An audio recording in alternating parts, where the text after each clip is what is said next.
So after we finish assembling bikes, we take them outside and we give them a quick test ride to make sure everything is working.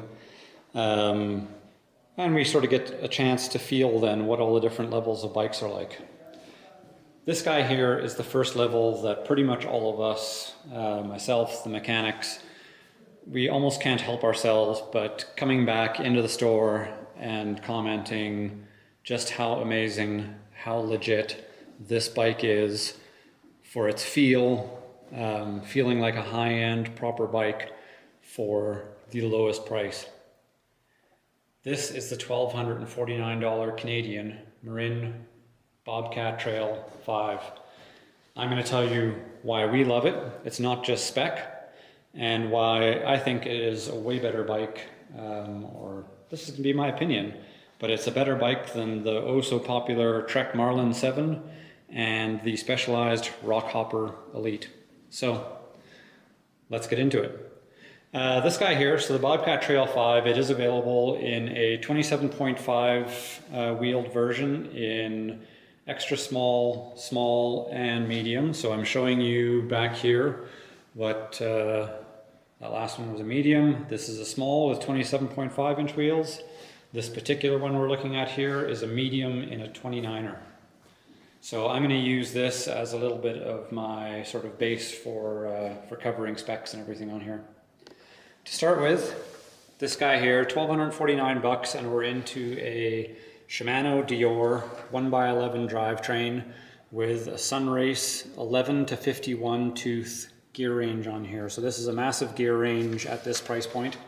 And if you've watched any of our other videos, you know that we're a huge fan of the Shimano Dior level clutch derailleurs that are found on the 2020 10, 11, and 12 speed equipped Dior bikes. So, wicked drivetrain.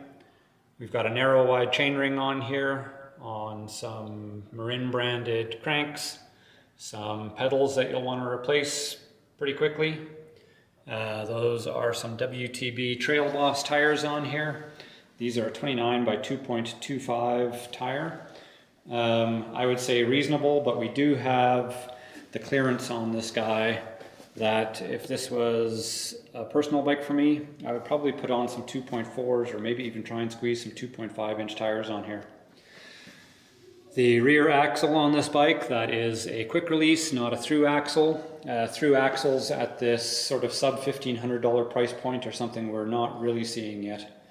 We've got a 30.9 diameter seat post on this bike, and it is designed to be able to accommodate a dropper seat post. So that's an empty cable port in the bottom of our seat tube. We've got internal cable routing on here. Shimano MT201 brakes. The rims that are on here are Marin branded 29mm inner width rim, which is a pretty impressive to have a proper width rim at this price point of bike. MT201 again on the front. This time it's a 180mm rotor on this guy, as opposed to on the rear it is a 160mm rotor. The fork that we have on here is a Suntour XCR LOR with a Thru-Axle. So this is a coil sprung fork, which all things equal, I would probably prefer an air sprung fork, but this actually feels really, really good. And what they do to make up for the fact that you don't have quite the adjustability is this is actually a Thru-Axle front end on here. And that red knob means we actually have some rebound adjustment. That does mean that we actually get to tune the fork a little bit more, so it's more like a proper performing fork rather than a pogo stick with a wheel shoved in there. Like I said, it feels surprisingly good as far as the performance, the sort of ease of breaking through the beginning of the stroke, which is typically where a lot of the lesser price point forks struggle. There's that empty cable port so that you would route your dropper down that way. 780mm wide handlebars on here with a 45mm long stem. I do tend to find that the Marin bars have a pretty nice rise and sweep to them. They feel pretty natural. There's our Dior shifter. Those MT201 brake levers, which are really long levers. So a common theme on all of my videos is that I would, on a brand new bike, replace grips with lock-ons, and the sort of test ride or cheapy pedals that come on the bikes with something with steel pins and sealed bearings to get it to feel a little bit better. So, why do we love this bike so much then? I would say that it comes down to the geometry on this bike. And this isn't usually the price point of bike where geometry is a big part of discussion. But if you're actually going to be riding this bike off-road, which this is sort of a first price point that I would say we're getting into some off-road worthiness, you may as well feel more comfortable, confident, stable, and you may as well have fun. So those numbers that matter, chainstay length on this guy, so that is the distance from there to there, 425 millimeters. While we see a lot of other bikes in this price point with excessively long rear ends, I would say, which makes the bike stable, but also makes it harder to lift the front wheel off the ground and makes the bike a little bit more cumbersome. Other key angles, head tube angle on this bike is 67 degrees. Seat tube angle, 74.5 degrees. So we have two things here. When we're talking seat tube angle, steeper is generally going to be better. It's going to center your weight more, especially for climbing hills. And head tube angle, the slacker we go, the more stable the bike, and the less likely you are to basically get pitched over the handlebars. Combined with that, the fact that we actually have a stem length that's much more in line with what we're going to see on $3,000, $4,000, $5,000 bikes.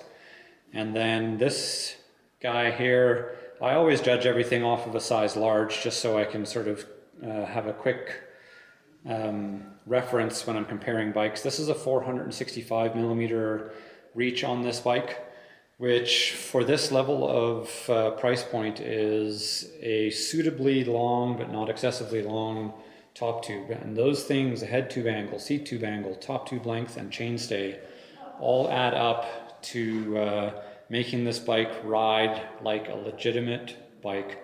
I would even consider doing some upgrades on this. It rides so legitimately. With a Thru-Axle on the rear end, I would even consider this a borderline high-end bike. The only things that sort of limit you on here, this is a non-tapered head tube steer tube on this, so we're not going to be able to get carried away on here, but you are still going to be leaps and bounds ahead of that Marlin 7 or Rockhopper Elite. So we have geometry and we have spec as being the two things that are going to make a bike really stand out.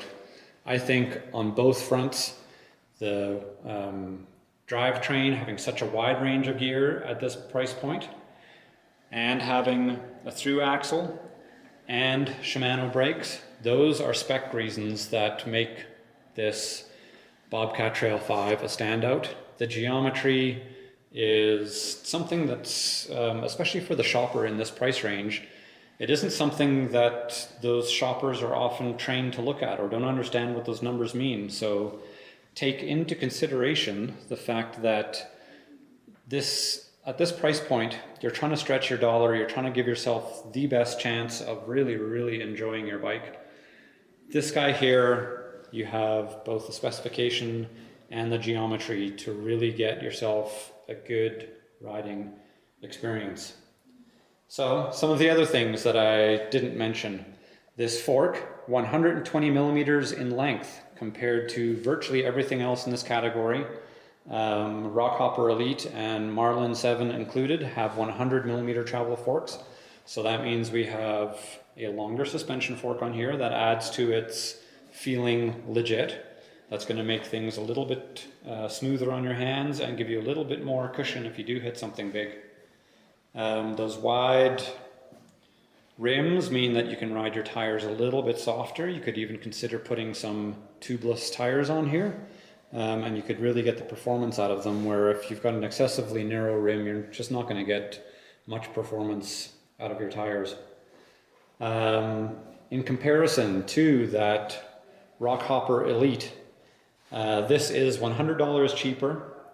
1 degree slacker head tube, 1 degree steeper seat tube. This has a longer fork. It's got a Thru-Axle in the fork. That Rockhopper Elite has a quick release, and the Rockhopper Elite only a 1x10 with 1142 range of gears. Once again, reminding you this is an 11 to 46 or 11 to 51. So this is the gear range of some of the 12-speed systems out there. Compared to the Trek Marlin 7, I would say the big thing, the Marlin 7 is a really sexy bike.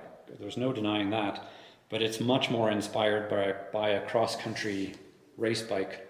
So they're a little bit of the Marlin 7 is going to be a twitchier bike.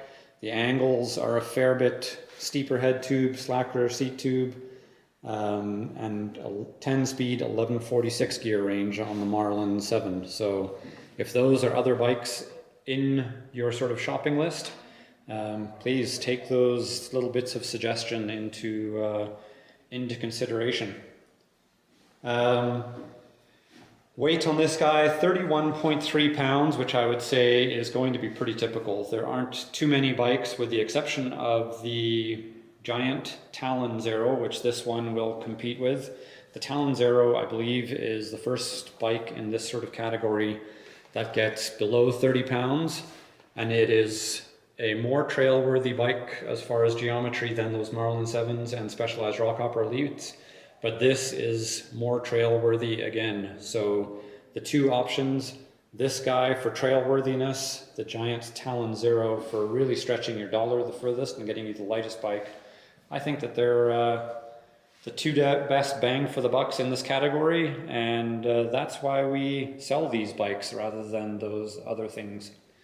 So that is my quick little coverage of the Marin Bobcat Trail 5, why we love it, and the general thinking of what Marin does with their bikes to really add value besides just spec list. They know how to make bikes ride well. Thanks again. See you in the next video.